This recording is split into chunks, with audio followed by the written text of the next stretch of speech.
in quietly? I may. Thank you. Good morning, doctor. Just state your name for the record and spell your last Ryan Chalmer Linton Hall, H-A-L-L. name. And what are you a doctor of, doctor? Psychiatry. Attended Georgetown Medical School and did additional training at Johns Hopkins for psychiatry. And I know you said you went to Johns Hopkins for medical school. Where did you go for undergrad, sir?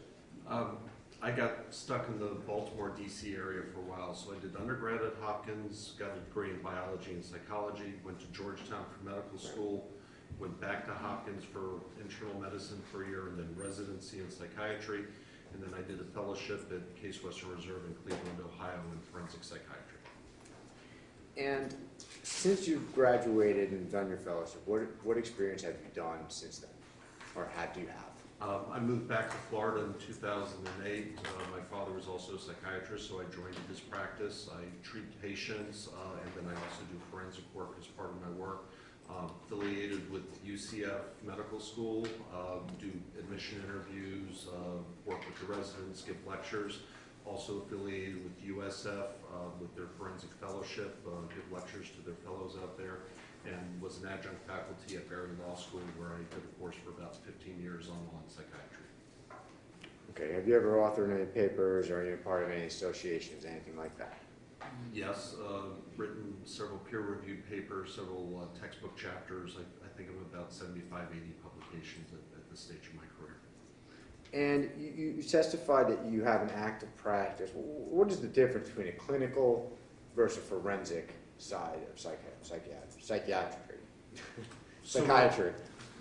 A clinical practice is I'm seeing people, I'm prescribing medicines, I'm trying to improve or address what they're dealing with. I usually take patients more at face value. I'm assuming if they're coming to me, what they're telling me is a little more accurate. When you do forensics, you're a little more removed. We try and be objective. I mean, at some point we do form an opinion, but you try and come in, you try and look at all the records, you try and make sure things add up. When you come to your final opinion, you don't necessarily take people as much on face value. Also, as a forensic evaluator, I'm not making any direct treatment recommendations. So I'm not changing medicines, I'm not starting the meds, I'm not doing therapies, or usually not ordering labs. So it's a little more removed, and it's just to kind of address the legal issue, not necessarily the whole patient health issue. Now, as a forensic psychiatrist, have you ever testified before? Or through depositions, trials, anything like that? Yes. Okay, about approximately how many times? And I apologize, I always hate this question because I've been doing this for 15 years and I do multiple cases a year, so I assume probably about roughly 200 times as a deposition or in trial. A lot of cases settle, or a lot of people may take a plea deal, so I've done thousands of cases, but actual testifying in court is a much smaller number. Okay. And about all those times, about how many times you think for the defense, and about how many times you versus think for the state, if any? With criminal, usually my rough breakdown, and I don't have exact numbers, is about 60-70% for the defense, about 30-40% for state's attorney's office. I can't control who calls me and asks me to review something. And you were retained by our office for Mr. Kraft's case? Yes. Okay. What is your hourly fee, at least the hourly fee that we pay? $300 an hour. And about, do you know how many hours you've billed thus far? I'll be honest, I don't. My assistant keeps track of the billing sheet, but this case has been going on for a long time. I went out to the jail and saw Mr. Kraft on 3 different occasions, so it wouldn't surprise me if it was 20, 30, maybe 40 hours. And you said that you saw Mr. Kraft on 3 separate occasions.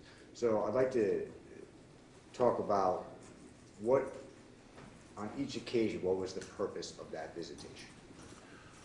So the first visit was in May, roughly about 2 months after the arrest, and there was concerns about his ability to work with his attorney. So I was out there looking more at his current mental state, his understanding of his charges. Was he able to function, understand, and comprehend, and be ready to go to court to defend himself if he needed to be. At that time I had concerns, and I think there was a competency hearing. I saw him again after he came back from a state hospital, again, just seeing has he improved and is he able to go back to court. And then the third time I saw him was just looking at the insanity issue.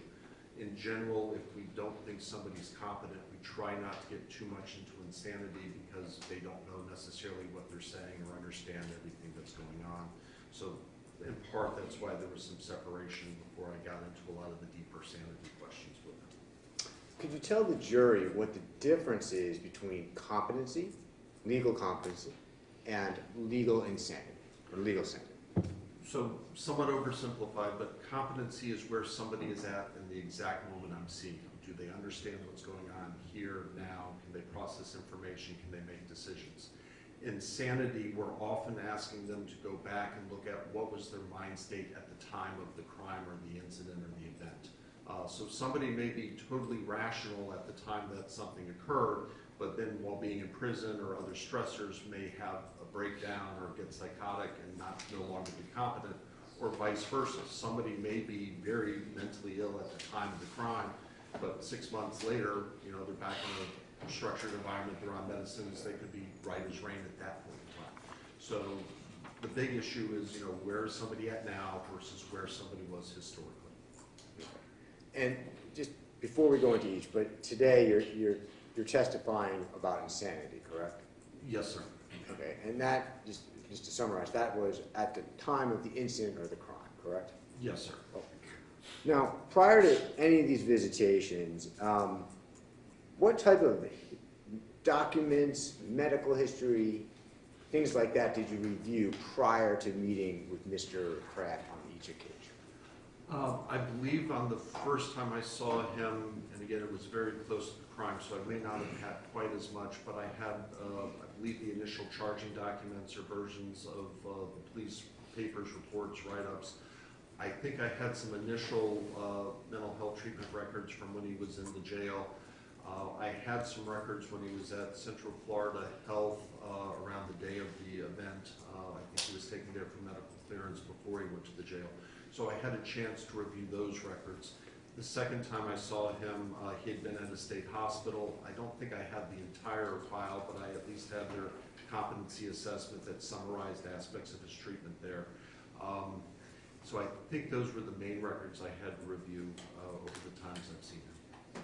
Did you ever have a chance to review his medical history as well? Yes, and I apologize. I think there was some statements done by family members. I'd seen those as well that kind of talked about his psychiatric history from a child growing up to roughly the time of his arrest. Okay. So let's talk about his psychiatric history. What were you able to glean over, the weeks prior to the incident, the crime, okay, and before that? So, Mr. Kraft, per kind of family statements as well as his own history, and I talk to him, and when I take a history, I try and get a holistic history. I ask about his birth, his development, his childhood, employment history, what led to the arrest. He has a pattern that is very common in folks with schizophrenia or long-term psychiatric illness. So he had been in mental health treatment at about age 10 to 13. There had been suicide attempts as an adolescent. There had been suicide attempts later in life. He had multiple hospitalizations and Baker Acts.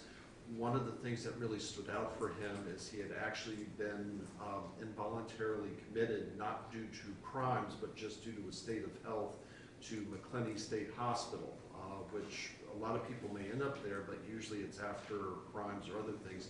But to be what's called the B32 suggests that he had a long-standing psychotic illness that couldn't be treated in just a simple psych hospital within a month or so.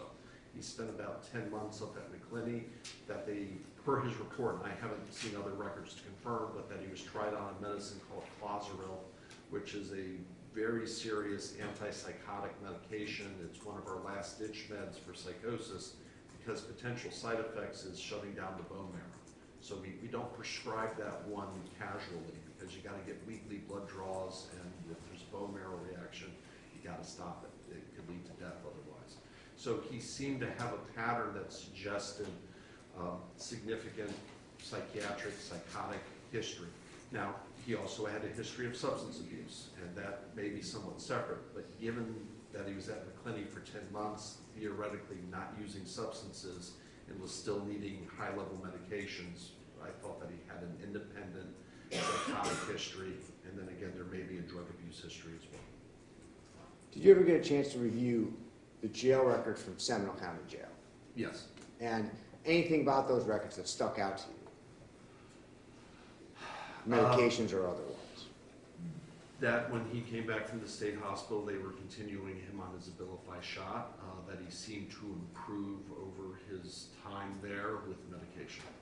And I apologize, there may be other elements in there, but for the main things as related to sanity, is that he did appear to be psychotic, initially refusing meds, that there did seem to be improvement when we got back on his meds. Just for the jury, what is Abilify injectable? Abilify is one way to describe it as a neuroleptic, meaning a medicine that works in certain pathways in the brain. The more common term for it is an antipsychotic. I don't necessarily love that because we use Abilify for depression, we use it for schizophrenia, we use it for bipolar disorder. But it was first approved by the FDA for schizophrenia, and he was on higher doses, and due to not always believing he needed medicines, they had him on an injectable, which is done once every 3 months, so there's a chronic level, and you don't have to worry about if somebody decides just not to take it that morning. Now, let's talk about, did you, prior to these visitations, you said you reviewed police records, arrest reports, investigation reports, etc. You ever review any body cam or anything like that? I don't believe so. I didn't have it separated out in my reports, and body cam has become a lot more prevalent, so it's a little harder for me to remember exactly which cases, but I don't think I received any body cam in this case. When you, as part of your, and I want to say just part of it, part of your assessments, whether it's competency or sanity, do you read what the officers write about interactions in the situation with the defendant? Yes. Or any defendant? Yeah, it's important to hear statements from people that were around him at that time. And I did review the police reports, which was the officer's recollection or account of what was said, what the responses were, how he was acting at the time. Okay. So let's talk about that first visit. You said the purpose was competency. That first visit to the jail, about how far after the incident was that? I believe approximately. About 2 months. I think it was like May 26-ish, somewhere in that ballpark. I may be a little off of the date, but it was about 2 months after his arrest. And what was your findings on that? Whether he was psychotic, not psychotic? I thought he was actively psychotic. And again, I'm not a mind reader, so I have to go a little bit off of what people say, what their behavior is in the interview room. But what he was reporting was that he was hearing voices. He had concerns that people were out to kill him or harm him. Specifically, he thought the Mexican mafia was after him. He also had some delusional beliefs that he was going to work with a billionaire family to prevent World War III. So there just seemed to be a lot of grandiose, paranoid ideas. And he seemed to have difficulty with some kind of basic fact things. For example, he said, I've never met my lawyer. My lawyer's never come to talk to me. And having talked with you, I know you had tried to talk with him several times and he refused to go. So he just seemed to be paranoid, confused, not understanding what was going on, and didn't seem that he could work with his legal team. And as far as me, do you mean he had a previous attorney, Mr. Shapiro? I apologize, Mr. Shapiro. Now, and that first visit, that's for competency. You're not looking at insanity at that point. No. He did say a few things that, again, and what I tell everybody when I see him is that whatever you tell me may end up in my report, that if I'm asked to testify, I'm going to have to testify honestly. So I tried not to get into the nitty-gritty of that day, especially if I don't think they understand what's going on or can't work with their attorney. But he did say a few things that related to the event, such as, I don't even know if anybody's actually dead. I didn't see the ambulance. I didn't see any bodies. And it's like, no, let's go back. What does a judge do? What's a lawyer do? Let's not get into the sanity side yet. But he did, even with warnings like that, still said a few things. Okay. And what was the purpose of that second interview? I believe he was coming back from the state hospital, and sometimes it's just good to have somebody see him to make sure that, you know, how he is reported in the state hospitals, how he's doing back now into jail again. And I thought he was much improved the second time I saw him. There were still some lingering delusions, and even the third time I saw him, there were still lingering delusions. But I, for the most part, thought that he was relatively intact in terms of being able to work with his team, understand the consequences, appreciate some aspects of what was going on. But I think he got better each time I saw him the longer he was back on his medicines. So let's talk about that third time you spoke with him. And the purpose of that, you said earlier, was to determine whether he was insane at the time of the crime. Yes. Okay. What were your ultimate findings? And again, I want to be careful because ultimately decision's up to the jury, but I thought if you took his version of events as he was reporting it, it seemed consistent with somebody that was having a psychotic break, that his delusions of persecution seemed consistent with previous episodes of psychosis he had at other times where he's either had interactions with police or been Baker acted or been committed, and that he would meet criteria for an insanity defense given his statements.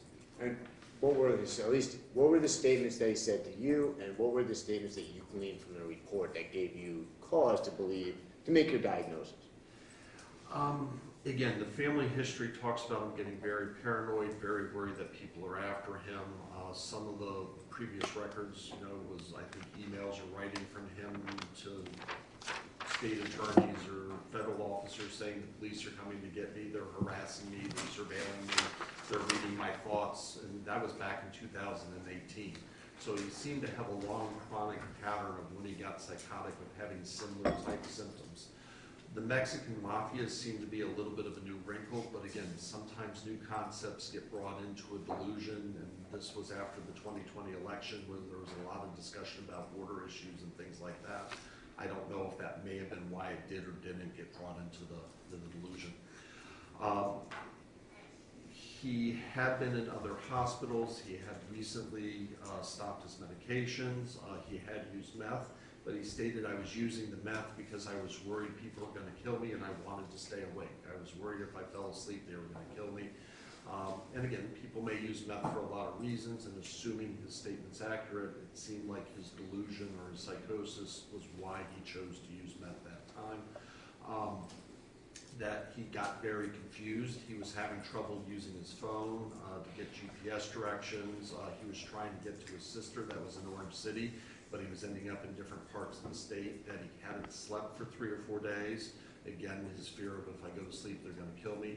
He talked about the car was beeping at him, and later when I saw him, he said in hindsight it was probably a lane collision or something note, but in that state he thought that was indications from the Mexican mafia that they were surveilling him or they were correcting him or they were trying to direct him on where to go. He said that he does not believe he hit the motorcycle. He thought the motorcycle was related to the mafia and that they intentionally ran into him.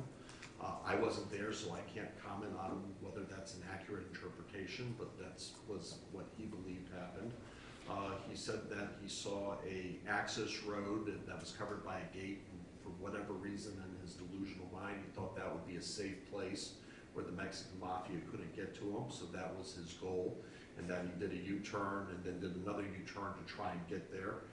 When I talked with him, he said, I don't remember hitting a pedestrian. So he said, you know, I wasn't trying to hit a pedestrian. My goal was to get to safety because I thought people were after me and trying to kill me. And again, that seems somewhat consistent over the 3 evaluations I had with him. You know, the very first one, he didn't even acknowledge that somebody had died. He said, you know, they're saying that I ran somebody over, but I didn't see a body. I didn't see ambulances. I don't think it occurred. I think this is part of the conspiracy against me. So there was a consistency over the 3 visits of this psychotic delusion. And again, there may always be little bits that change, but the overall nature seemed consistent for 3 visits. Now, I want to ask some specific questions. Do you believe he knew what he was doing? Is that? No, I think he thought he was escaping a mafia hit team and that he was fearful for his life and that he didn't know that he was causing harm and damage to others. And do you think he knew what the consequences were, or if what he did was wrong? Can you elaborate on that? I think if you gave him a statement of fact, first President of the United States, George Washington, there was nothing about his delusions that would impede him from answering truth, George Washington, the first president. If you asked him a general fact question, is it legal to run people over with a car? I'm sure he could have said, no, it's not legal to do that. But if you ask him, did you run people over with a car on that date? I think he would have said, no, I was escaping, they were attacking me, I did not hit anyone. So I don't think he understood the legal actions of what happened that day. Do you believe, based on his medical history, your interactions with him, that those delusions were basically a cause or were caused by a disease or defect, schizophrenic disorder or schizoaffective disorder? Yes.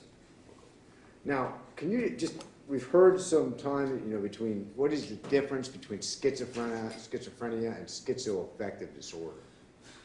So they're kind of in the same silo. I love my field, but we're about 100 years behind the rest of medicine. We still base diagnosis off of symptoms we see or symptoms we observe. We don't have a blood test. We don't have an MRI scan that is pathognomonic, meaning if it's positive, yes, you have this condition. Cardiologists, they can check heart enzymes. They can tell if it's a heart attack or congestive heart failure just off the lab work. I have to go off the symptoms I see. So schizophrenia is a psychotic disorder where people lose touch with reality. It's usually a lifelong condition. There may be ebbs and flows where somebody's more stressed or situational factors can exacerbate their condition.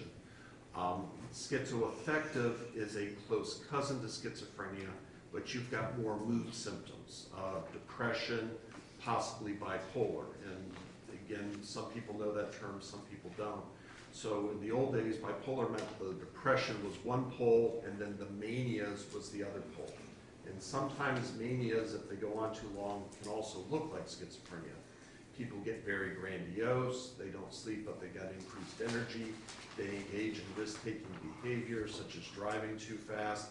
They may also engage in risky pleasuring behavior, multiple affairs, gambling, hypersexual, drug use. Their thoughts are going fast, they get easily confused, they don't necessarily have the best judgment. And the first time I saw him, I think I diagnosed him as schizophrenia. Later hospitals have diagnosed him as schizoaffective. There are some indications in the records when you look at his family treatment of him being into gambling and other things that could be consistent. And again, some people gamble and don't have a mental health condition, so I want to be careful and not pathologize every behavior. But there just seem to be enough signs and indications over a lifetime to indicate probably schizoaffective is the best diagnosis. Where that becomes important more on the clinical side is what medicines do you use to treat it. Do you use just a neuroleptic? Do you throw on an antidepressant? Do you use another mood stabilizer? So again, I think the distinction between schizophrenia and schizoaffective for the legal issue is probably small. More for the treatment and long-term prognosis issue is more important. I don't have any further questions for you. Thank you, Doctor.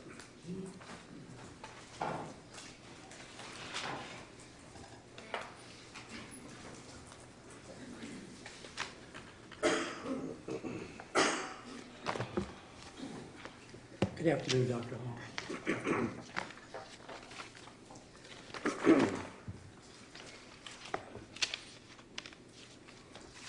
First, let me just ask you something that you mentioned on direct examination. What Mr. Schoenberg was asking, and the answer is kind of self-evident, but you acknowledge what everyone in the world feels. You're not a mind reader, correct? Yes, sir. Okay. I am not a mind reader.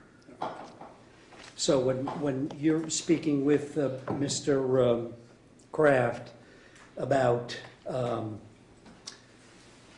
when you met with him during the various times that you evaluated him, including the last time, which was an insanity evaluation, Yes, sir. is it fair to say that you I mean, he's telling you things, but is it fair to say that you don't know whether or not what he's telling you is the way he really thinks or believes, or is telling you the truth? In some level, if I could define a little further. So for example, post-traumatic stress disorder, one of the symptoms is people having nightmares. I don't know what somebody's dreams are. Again, I can't read their mind. All I can go off is what they tell me. But how they describe the dreams, the pattern of the dreams, the frequency of the dreams, that may be consistent with what's in the literature for PTSD and how it presents. So part of what I do is, again, I try to be objective. I try and listen to the symptoms. I always consider whether there's somebody malingering or maybe over-exaggerating. I see if the pattern fits from other collateral sources. And I also look to see, does the presentation of the person in front of me kind of match? So for example, a lot of people with schizophrenia tend to have a little more of a flat affect. They don't express emotions. So even though some of it is just his subjective presentation, there's also my direct observations as well. So again, I can't 100% say what he was thinking that day. What I can say is what he reports seems consistent with somebody with that condition and seems consistent with the pattern of his life as best I can determine from the records for review. Okay. But you're not a mind reader? I'm not a mind reader. Okay. I wish I was. All right, I appreciate that.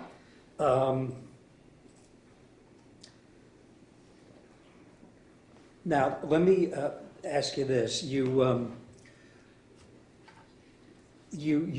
mentioned, you draw a distinction between the clinical evaluations and the forensic evaluations, and the clinical evaluations, you take what your patients say pretty much, on face value. There's no reason for them to not be honest. Yeah, as a general statement, most clinicians assume if somebody's voluntarily coming to the office and looking for help, that what they're telling you at least is what they believe is occurring. Now, can there be people who are med seeking? Can there be people that may have, fictitious disorder where they get off on having doctors believe they have a condition they don't have? There can be some exceptions to the rule. But as a 30,000-foot statement, most clinicians take their patient at face value when they come in and say, I'm having trouble sleeping, or low thoughts, or thoughts of suicide, because you're assuming they're there to get help, to get treatment, to get medication. Sometimes we discover there may be other causes, so you do the workup. You don't necessarily take everything at face value. You do try and get collateral, but you're a little more trusting of the patient. And again, as a forensic evaluator, they're not a patient. They are an evaluation. So there is a bit of a distinction, at least in the field of forensics.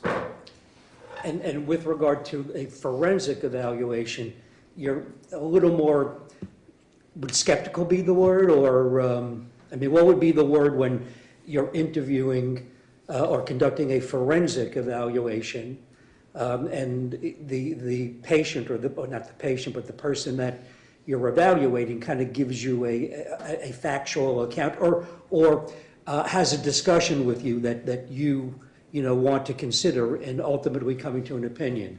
Are you skeptical or come into it with a little different perspective? Yeah, different perspective may be the right word.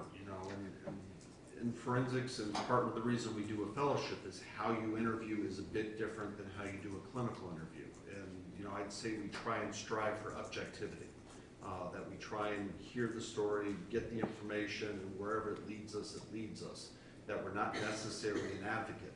Some clinicians see themselves as an advocate for their patient. I'm not an advocate. I have my opinion. I will express my opinion. People may or may not agree with my opinion, and that's okay, but I'm not advocating directly for the patient.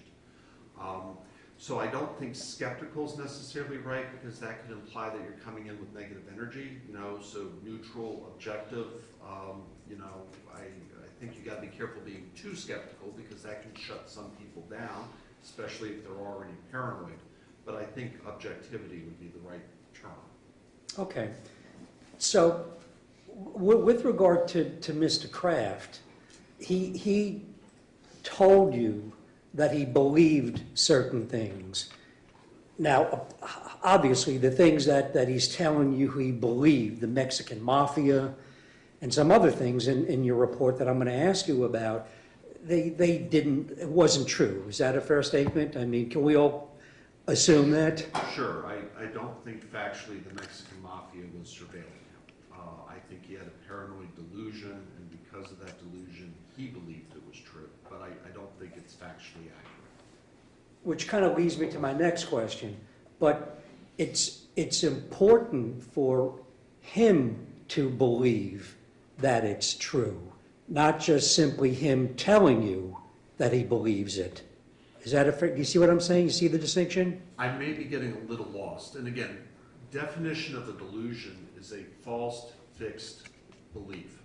So he believes it. I could tell him all day long it's not real. And usually what happens when you try and reality check that strongly with somebody with a true delusion is they start wondering, why are you not believing me? Why are you supporting the other side? Are you part of the conspiracy? So again, he, I believe, had a legitimate delusion that even carried on over the 3 interviews, that the delusion did get better with treatment. So again, objectively, when I've run into people who may not be sophisticated or who are actively trying to malinger, they keep saying, nope, I'm still sick, still sick. They thrust it forth more. So again, his pattern is every time I saw him, he was getting better. I thought that his course of illness was consistent with what is more legitimate mental health conditions or problems. And yes, I think he believed the Mexican mafia was really after him. I've not seen any collateral factual information, though, that says that that is true. I don't think he was lying because he believed it. He wasn't intentionally trying to put one over on me, is my opinion. What happens if he didn't truly believe it? Let's say he was just telling you that, and he didn't truly believe it. Would that affect your opinion? If it was clear that he was intentionally lying, then yes. Okay. So your opinion is at least an important basis of it. I know there are other things, but at least an important basis of your opinion is that Mr. Kraft truly believes these things. If he doesn't believe those things and is just saying that to you, then that's an issue. Would you agree with that? It could be, and I may be going down a rabbit hole that's not relevant. Again, truly believed it at the time the event occurred. Again, over time, I think the delusions have responded to medicines. They're not held quite as strong. He's a little more willing to accept that there may be alternative explanations. But on that day, I think he had a strong delusional belief that the Mexican mafia was after him, trying to kill him. It seems consistent with other times in his life where he's had psychotic exacerbations, where he thought people were after him, whether it be the police, whether it be family members, and that he's engaged in actions that would be consistent with that delusion. But Dr. Hall, let me ask the question again. If he did not truly believe it, and he was just saying that to you, that would be a real problem it would be an issue with respect to your ultimate opinion. Is that a fair statement? Sure. Again, if you don't take in new information, so hypothetically, if there was some indication that he was lying, yes, I would look at that. Now, the other question is again, when people are paranoid, they may not always tell the truth, but that also could be part of the delusion. I'm not talking to you because I think you're part of the conspiracy. So it does get murky. So I'm not going to say blanketly that I would totally change my opinion. But if I had information that what he told me was not truthful, it could change my opinion, and I'd want to go back and clarify where the discrepancy came from. Okay, but you're not a mind reader. I'm not a mind reader. Okay. So you mentioned he told you that he was being chased by the Mexican mafia. Yes.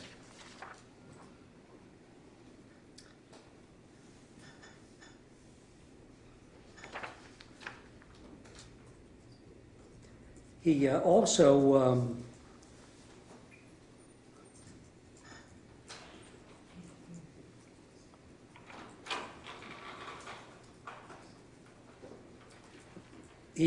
told you that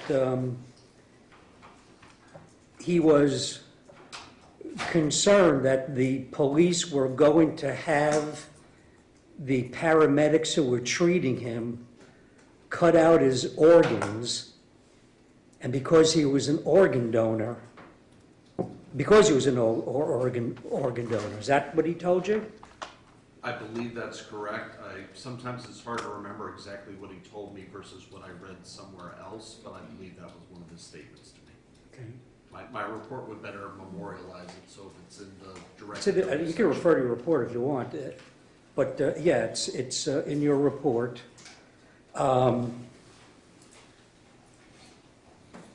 And he also told you that he was concerned that the Mexican mafia was going to cut his head off with a small knife, so it would be painful and that his head would be alive and feel the pain for 14 minutes. Do you Yes. recall that? I believe that was probably in the context of why he was having difficulty getting the CT scan later at the regional hospital after the event occurred. That he didn't want to stay down, that he wanted his own doctor, that he was worried that he'd be vulnerable in the machine. And there was some records, I think, from Central Florida that said that they tried to explain to him why he needed to stay in the machine and not keep getting out. Now, there was no indication that he said people were threatening me, but again, if he's delusional and he's worried that people are part of the conspiracy, he may not reveal all of his thought process.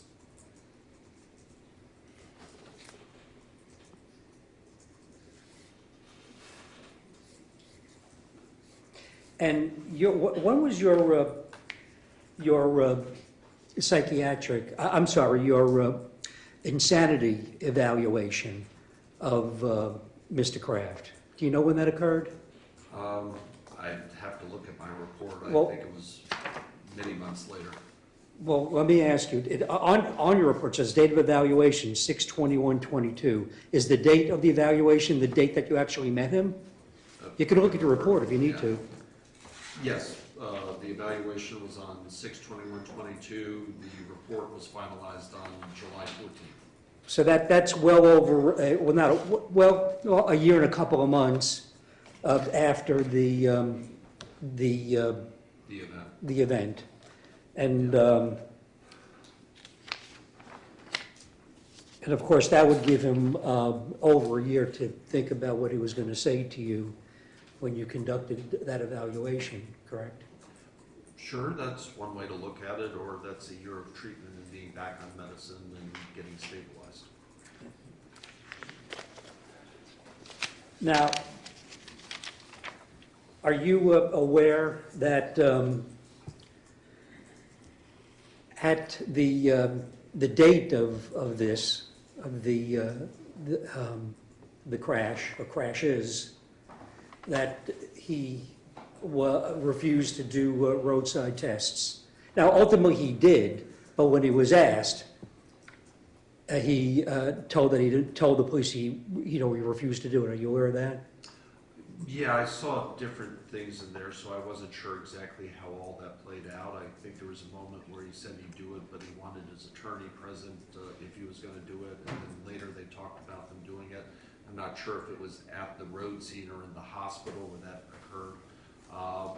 But as I said, I do think he was confused at times and having trouble doing tasks such as getting his phone to work right. Getting his phone to work right? Yes, I think he said part of the reason why he was where he was at is because he was trying to get to his sister's house and he had missed it, and that his phone kept erasing the addresses when he was trying to put it in. So on some level, his understanding at the time was he thought delusionally the Mexican mafia was hacking his phone and taking information out. Later, when I talked with him, he's kind of like, I probably was just confused and not putting it in right. But are you aware that he told the police that his phone went missing 4 days before this? I don't remember. Okay. But when you met with him, he talked about having his phone with him, obviously, right? That's my rough remembrance. Now, Okay. was it possible he was talking about the GPS system in the car and it was car-based and not independent phone? I just assumed phone, but I know he was having trouble with his navigation. It's possible I just assumed phone. Okay.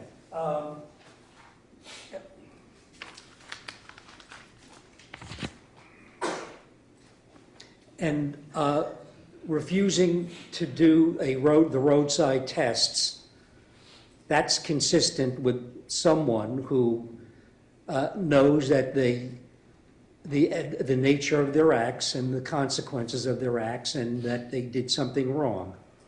That's consistent with the person who Well, would... that's one interpretation, and it could be. The other is, again, that he was confused, psychotic, and he kept going back and forth on what he would or wouldn't do. As you said, he initially said no, then he said yes. So I wouldn't necessarily say that that's 100% proof that he knew what he was doing or what was going on.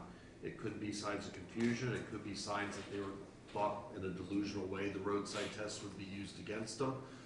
So I don't know exactly what his thought process was there. No, I understand that, but that is consistent with the person who has a consciousness of guilt. In other words, they knew they knew the nature of their acts and the consequences of their acts, or that they knew what they did was unlawful. True? Is that consistent with that kind of person? It could be, but there could be other explanations for it too. Okay, I understand. Now, are you aware that he refused to consent to a blood draw? That the police had to get a search warrant to draw his blood 11 hours later? Would that not be, isn't that consistent with a person who knew the nature of his acts and consequences, and that what he did was unlawful? Isn't that consistent with that kind of person? It could be, but I think he's also had delusions, and it's in my report, where he thought he had no blood, or that people had said he had blood when he didn't. That's actually a classic delusion called the Cartarb's delusion. So again, that action could be a sign, but it also could be due to other factors or other delusional content. Right. Also, you're aware that he, when he was talking with the police on the date that this happened, and which is the date of his arrest, that he told the police some demonstrable lies, or at least untruths. Isn't that consistent with a person who has a consciousness of guilt and knows that they did something unlawful, or the nature of their acts and its consequences? I'm not sure what you're referring to for demonstrable lies, so I want to be careful on giving a broad statement there. And again, if he was telling lies, that could be an indication. Other issue, as I discussed, is somebody's delusional and thinks that the person he's talking to is part of the delusion. That could also affect what he says or what he does. And there was indications going back to 2018 that certain law enforcement in Volusia County, he had very strong delusions in that they were trying to read his mind, control his thoughts, do things like that. So again, I'd have to look at the specific example, look at what the basis is, and then see what the possible explanations could be. Right, but my question is, those three things that I posed to you, those are all consistent with what's called a consciousness of guilt. Someone who knows the nature of their acts and its consequences, and that what they did was unlawful. Consistent with such a person, correct? Hypothetically, that could be one interpretation, but there could be other factors or other ways to look at those examples. Now, you mentioned that Mr. Kraft had a history of drug use, correct? Yes.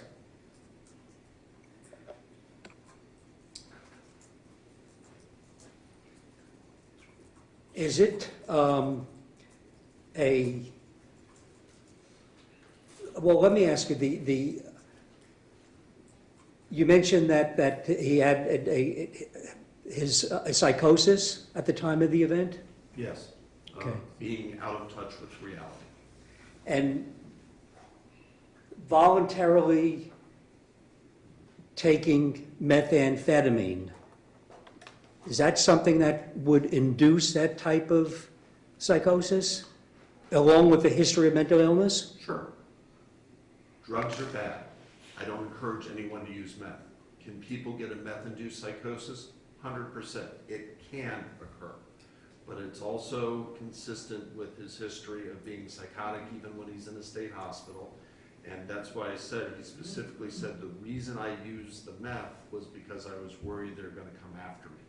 And again, some of this will be up to the jury. Was the meth use because he just wanted to get high, or was the meth use because he was delusional and afraid somebody was going to kill him?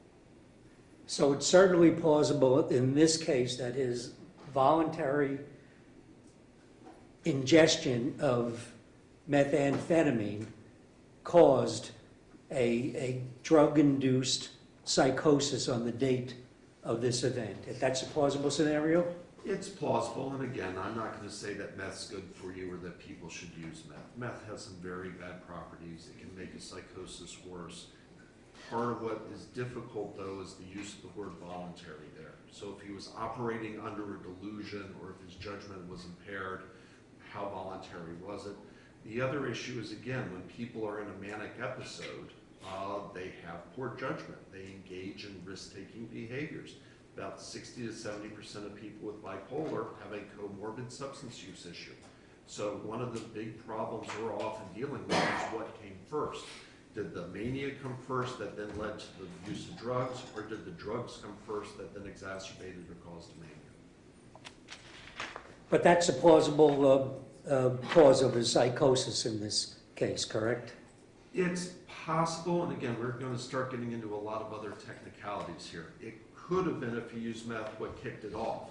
But then he told me that he had stopped using meth about 2 to 3 days before the event. Meth doesn't last in terms of clinically inducing symptoms for that long. Also, by the time I saw him 2 months later, a lot of time had passed and he was still very psychotic even when he wasn't using meth. So sometimes there can be an acute intoxication psychosis, but then you start moving to what we call the settled psychosis, where the drug is no longer in the system, but the symptoms are still there.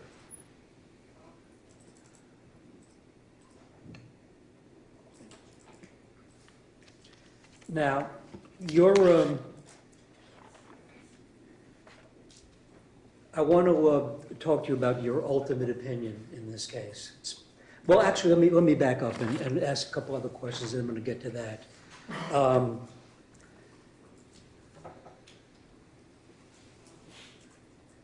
A person who is mentally ill can be perfectly legally sane. Is that a fair statement?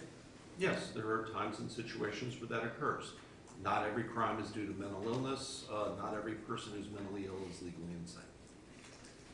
But under the definition of legal insanity, there are basically two parts. The first part is you have a mental disease defect or, some mental illness, right? Yes. That's the first part? Yeah. In general? In general, and again, my understanding is it comes off of Old English case law. They call it the 2 prongs. To be not guilty due to insanity, you do have to have a mental illness. Otherwise, it's not in GRI. So there's got to be mental health issues there. The second prong is, did you not know what you were doing, that you were so psychotic that you didn't appreciate, didn't understand, couldn't put together what was happening? Or second prong or second part is because of your mental illness, you didn't know what you were doing was wrong. And wrong is often interpreted as legally wrong. Right, but that, and you kind of alluded to what I was just going to ask you. The second part has to be caused by the first part. Yes. Okay. And insanity is well, let me ask you, legal insanity is just that. It's a legal concept, not a medical concept or definition, correct? Correct, and that's why a lot of psychiatrists will do a fellowship in forensics, is to make sure we understand how medicine applies in the legal system. And we don't use insanity in the medical system. Insanity is a legal concept. Now, let me ask you about your ultimate opinion. isn't it true that your ultimate opinion is that he could meet the criteria for insanity, correct? Yes, in the sense that I'm not a mind reader. The jury has their job. I'm not trying to take over that job. In my opinion, he had a legitimate mental health issue. He was actively psychotic, that psychosis interfered with his ability to understand the wrongfulness, and to a certain degree, I think also had him difficulty with him understanding the nature of things that occurred. But The that, jury will ultimately have to decide. right, but that could be. That's your opinion. Sure. And additionally, as part of that ultimate opinion, that he may not have known that his behavior was unlawful, correct? Correct. And again, when I saw him 2 months later, he's saying, you know, the evidence is fabricated. I never saw any bodies. I never saw any ambulances. I don't think this happened. So I don't think he really understood what happened or that he broke laws that day in that way. Right, but that may not is what I'm asking you about, that he may not have known that his behavior was unlawful, correct? That's Correct. your And claim? again, I very rarely say things as 100% definitive. As I said, I'm not perfect. I'm not a mind reader. The few things that I will say is the sun will always rise in the east because the laws of physics dictate that. There's a lot about mental health that is open to interpretation. So my opinion, by a reasonable degree of medical certainty, is I think he meets criteria. It'll ultimately be up to the legal system to make that final conclusion. And additionally, as part of your opinion, is that he more likely than not met the criteria for insanity, correct? More likely than not. Correct, and I hope I'm using the right legal terminology there.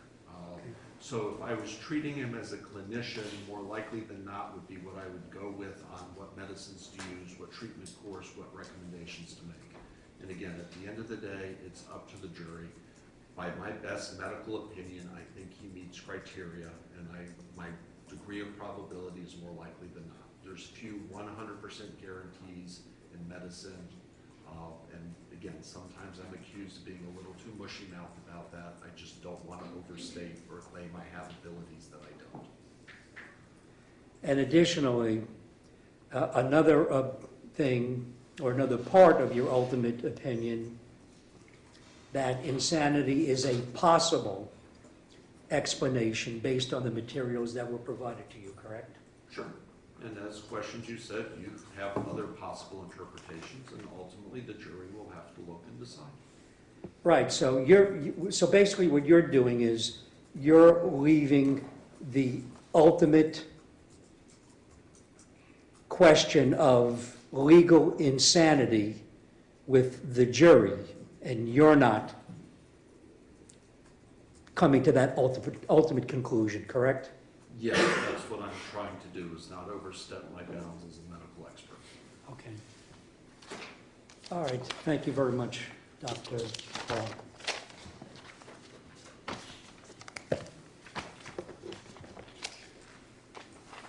Redirect, very quickly.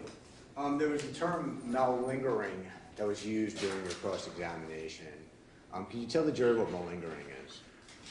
So malingering is in the Diagnostic Statistics Manual, which is maintained by the American Psychiatric Association, and it's kind of all the criteria we have. It is, again, in kind of conditions that mental health experts may run into. So it's not one of our classic, schizophrenia, depression. And the notion of it is that you've got extreme, and that word's underlined for a reason, exaggeration of facts, symptoms. Sometimes things are made out of thin air. People are just saying things and lying bold-faced. Sometimes there may be a kernel of truth, but it's being presented in an extreme form, and that they're doing it for what we call secondary gain, which is often to get money, avoid punishment, avoid responsibility. And again, we've all run into it at different times. As kids, we wake up, we don't want to go to school, we claim we have a tummy ache. That may be a lighthearted view of malingering, but it can occur and it's out there. every evaluator has to keep the possibility of malingering in mind. So again, as part of being objective, I always consider that that could occur. As it relates to Mr. Kraft, did you see any signs of malingering? I was not concerned for malingering in Mr. Kraft over the 3 evaluations because, again, the history seemed consistent, the degree of improvement seemed consistent, the general accounting of events seemed consistent. You know, one time I saw him, he said an event happened when he was 7. Another time I saw him, he said an event happened at 5. So could there be some minor discrepancies? Sure, but I didn't think it was anything that suggested that he was intentionally giving me the wrong history to lead me down the wrong path. Now again, everybody wants to look good. All of us have a little difficulty admitting faults at times. That's why the keyword extreme exaggeration is in there. So could there have been a little gilding the lily or not wanting to be as forthcoming or fully direct? Possible. But I didn't get the sense that he was intentionally calling out symptoms or intentionally trying to mislead me. No further questions, thank you. Members, yes, we do have a question there, or 3 or 4, we'll see. Right. Can we provide the questions and use the restroom quickly, or how do you want to go about that? We're going to likely break after the questions. Okay. So if we guys wait that long, then we can knock out the questions first.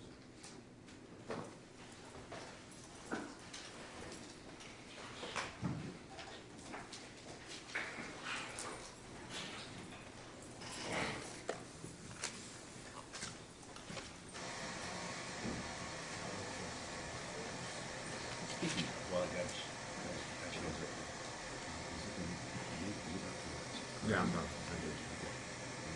I'm not going to call any rebuttal.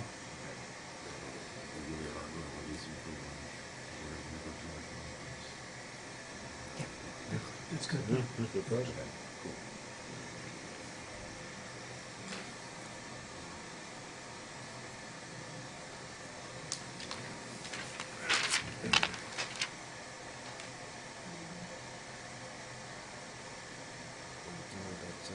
The driver's license. I don't know that he's qualified to answer that question. That's really, I don't think he knows how, the purposes of issuing a DL. Yeah, well, I don't know that he's qualified because that decision would be made by FAO. I think there's an agreement that's not really. They will, but it's a different standard. Yeah. Not relevant. Okay, agree.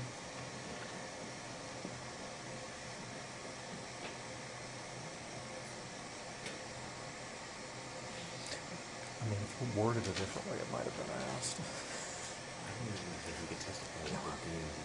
I know, I think the only thing he could say is it's something he will report to DMV for further follow-up, and that's not the question at all.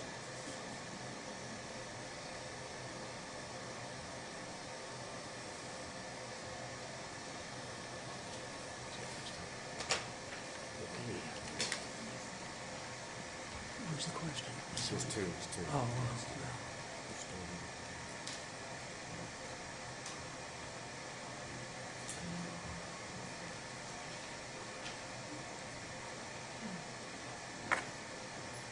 think that's fair. I think that is.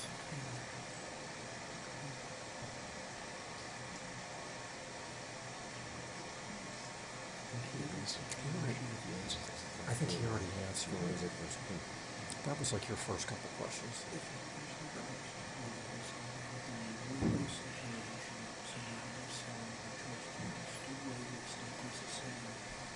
We can ask him again, but it's kind of answer. We can ask both questions. Both fair. That was a short one. 3 more. 2. 2 year no. Oh, 2 hours.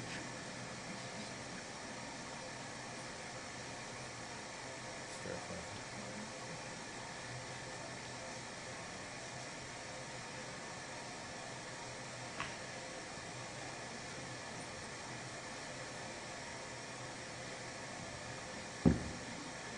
Yeah, that's,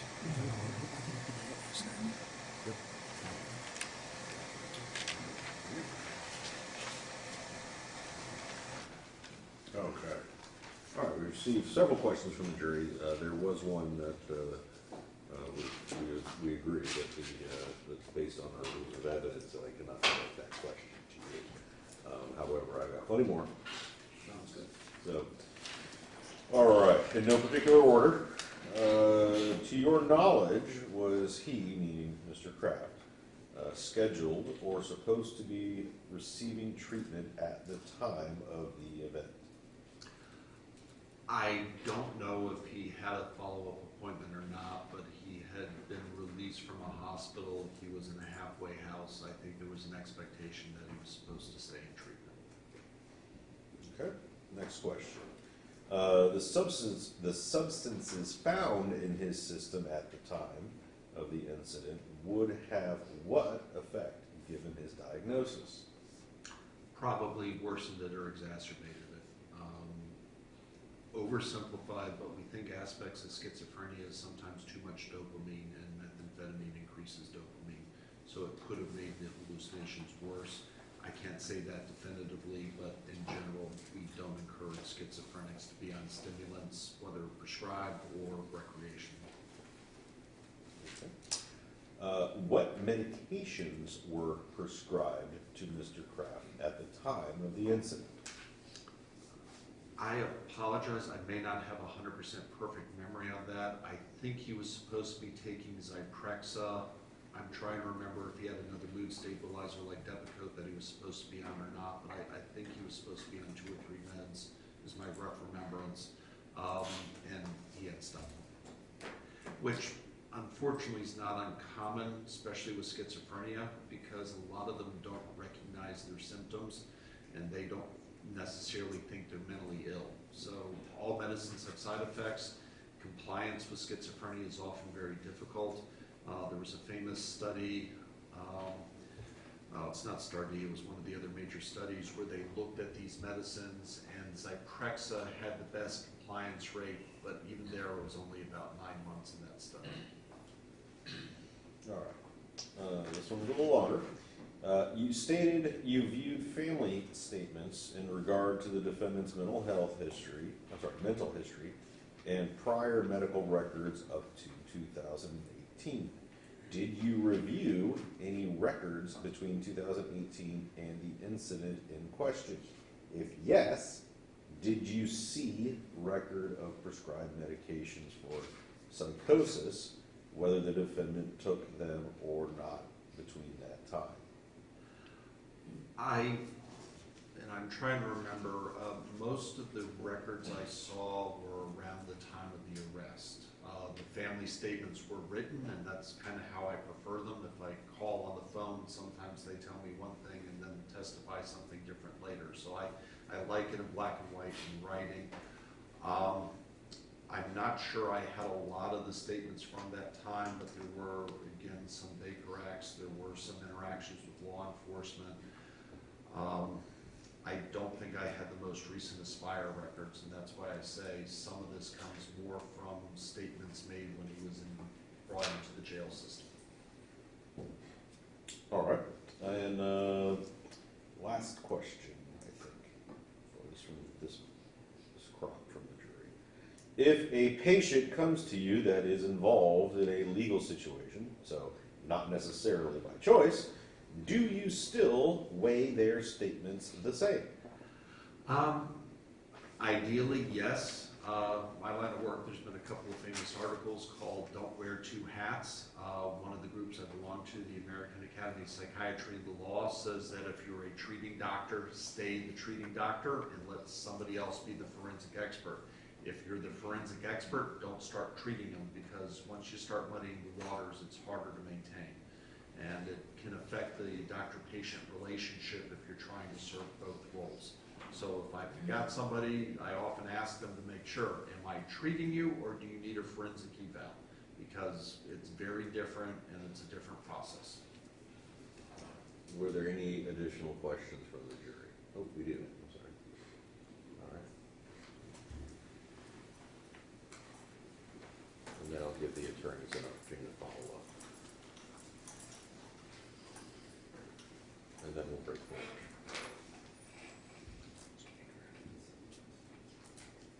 lunch.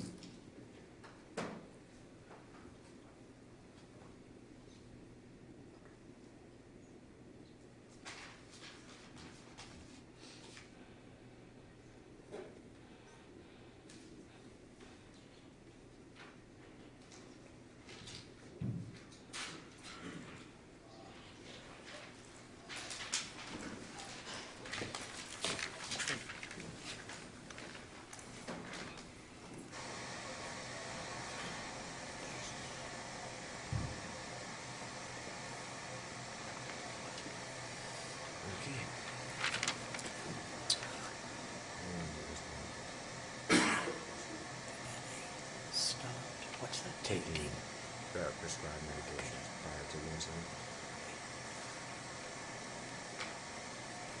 And those are the answers.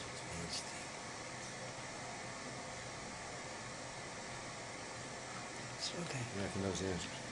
It's fine. Good. All right. All right, I will direct those questions to you, sir. All right, first question. How long would you estimate that he stopped taking the prescribed medication prior to the incident?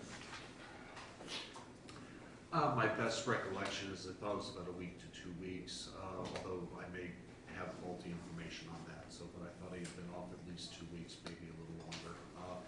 He had been, I thought, in Aspire, then he went to one group home where he was at for about 3 months. I think he was still on his medicines at that group home. And then when he transferred over to another group home is about when I thought he stopped his medicines. But I could be in error on that assumption. Next question. Additionally, what is the length of time from his last hospital stay / halfway house to the time of the incident? I think 3 days, because I think he basically left the halfway house driving around for 3 days without sleeping. He told me again that he was already delusional. He thought the person who ran the house, I believe a woman named Judy, was going to kill him. So he grabbed his stuff, his car keys, grabbed money, but did not grab any medications. And he said that's also the last time he used any methamphetamine was when he left the halfway house, and that he hadn't used for 2 to 3 days. So again, rough ballpark would be 2 to 3 days. All right. Any additional questions from the jury? Nope. All right. Defense, do you have any follow-up? Very, very briefly. 2 things. The term Baker Act / Aspire, you stated those a couple times. If you could tell the jury what that is. Sorry. So Aspire is a community mental health hospital that's in this area that treats people voluntarily or involuntarily if they thought they need treatment for their safety and health. Every state has civil commitment laws. In Florida, we call it the Baker Act. The initial evaluation is what's called a B-52, where somebody's picked up, and that can either be by a judge, a treating doctor, or by a police officer. If somebody has been in the hospital and they thought they need longer treatment, then they initiate something called the B-32, and that's where they are usually then sent to a state hospital.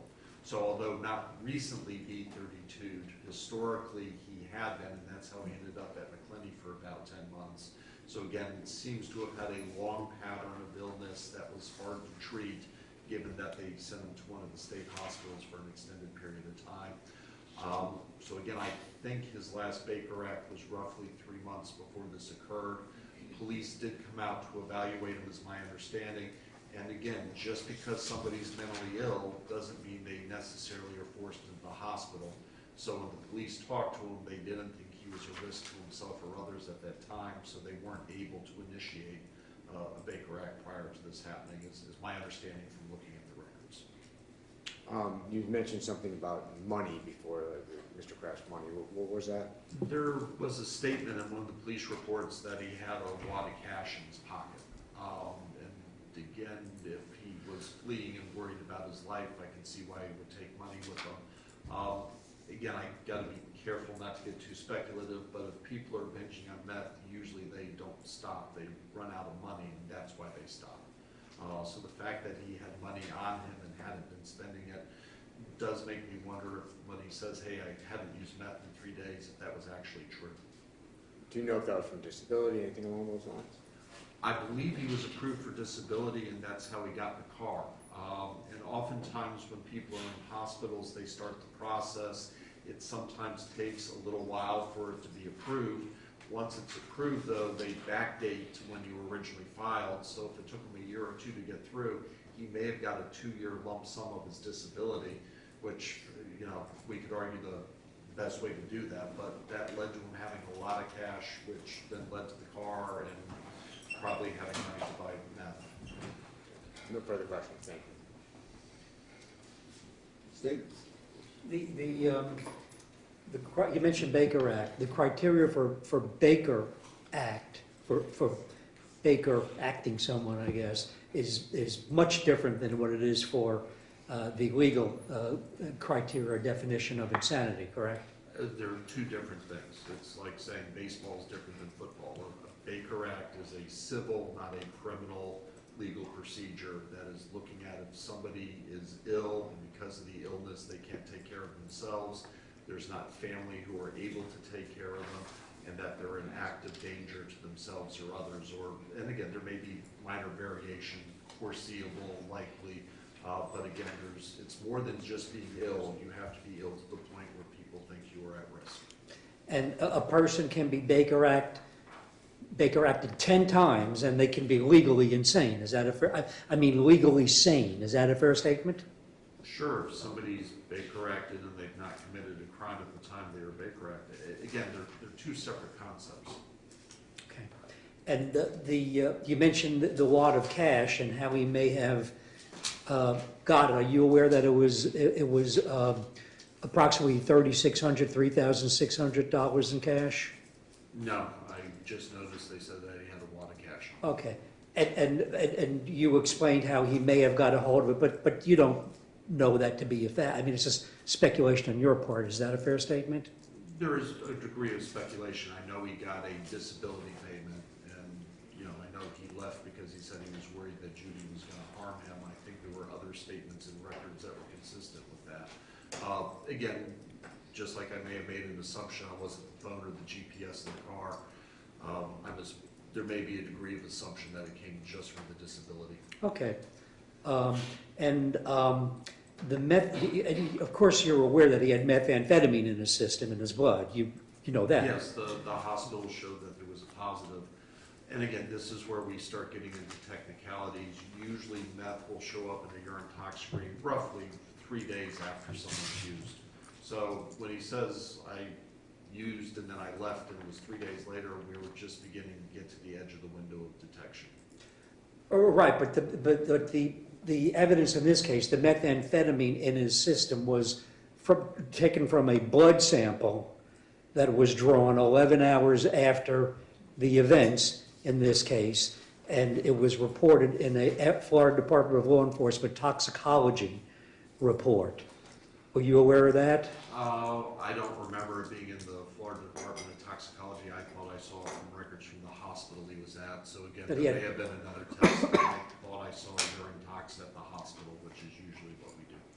Okay, and which is fair. But the reason why I'm asking this, my next question is: there's absolutely no indication in any of the records or any information that you received that he was prescribed that methamphetamine. Is that a fair statement? Fair statement. I don't think it was prescribed. Okay, thank you very much.